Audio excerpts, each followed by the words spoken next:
जय महाराष्ट्र। माझ्या एका सहकार्याने मला एक पोस्ट पाठवलेली आहे। उत्तर भारतीय विकास सेनेचे अध्यक्ष सुनील शुक्ला म्हणून या पंतांनी आपल्या पोस्टमध्ये सांगितलं की मुंबईची जे मतदार आहेत 2,10,00,000 आहेत, त्यामध्ये 1 कोटी जे मतदार आहेत ते उत्तर भारतीय आहेत आणि 1 कोटी मराठी माणूस आहे आणि 10,00,000 परप्रांतीय आहेत आणि मराठी माणूस हा 5 पक्षामध्ये विखुरलेला आहे। म्हणून उत्तर भारतीय जर एकत्र आले तर उत्तर भारतीयांची मुंबईमध्ये सत्ता येऊ शकते, त्यांचा महापौर होऊ शकतो।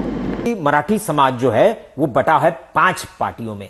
कोई उद्धव को वोट देगा, कोई शिंदे को देगा, कोई राज ठाकरे को देगा, कोई बीजेपी को देगा, कोई कांग्रेस को देगा। लेकिन उत्तर भारतीय यहां पर पीड़ित है, वंचित है और इस समय का आगमन हुआ है कि उत्तर भारतीयों को साथ में आना है, क्योंकि उत्तर भारतीय को ही मारा जा रहा है। अगर उत्तर भारतीय विकास सेना एक विकल्प बनके खड़ी है, हम हमारे उत्तर भारतीय प्रत्याशी को अगर खड़ा करते हैं, चुनाव लड़ाते हैं और उनको वोट देते हैं, आप पकड़ लीजिए 30%, 10 में से अगर 3 लोग भी वोट देते हैं, आपका महानगरपालिका का मेयर होगा। हे महाराष्ट्रातल्या मराठी माणसाला एक आव्हान आहे। माझं महाराष्ट्रातल्या सर्व मराठी बांधवांना सुनील शुक्ला या पंताच्या पोस्टकडे लक्ष वेधायचं आहे की सुनील शुक्ला पंत जेव्हा हे चॅलेंज करत आहेत, आव्हान करत आहेत, ते उत्तर भारतीय म्हणून स्वतःला मोजत आहेत। मुंबईमध्ये मुस्लिम सुद्धा उत्तर भारतीय आहेत, मुंबईमध्ये ब्राह्मण सुद्धा आहेत, परंतु ते सर्वांना उत्तर भारतीय म्हणून संख्येमध्ये मोजत आहेत की आपण सर्व उत्तर भारतीय आहोत आणि सांगत आहेत की मराठी माणूस वेगवेगळ्या पक्षामध्ये विभागलेला आहे, जाती धर्मामध्ये विभागलेला आहे।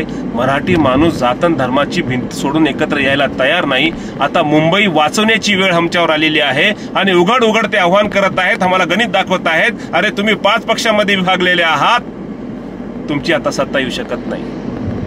आम्ही उत्तर भारतीय म्हणून एकत्र येणार आणि मुंबईमध्ये आमचा महापौर करणार आहोत। आता याचं उत्तर मराठी माणसानं अंतर्मनामध्ये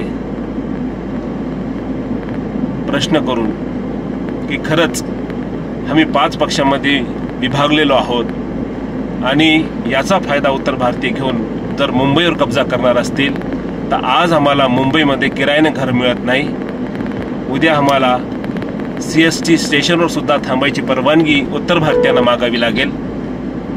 याचा आपण विचार करावा आणि मुंबईमध्ये मराठी माणसाला वाचवण्यासाठी, मुंबई वाचवण्यासाठी सर्व जाती धर्माच्या लोकांनी मराठी माणूस म्हणून एकत्र यावं, हीच एवढीच विनंती।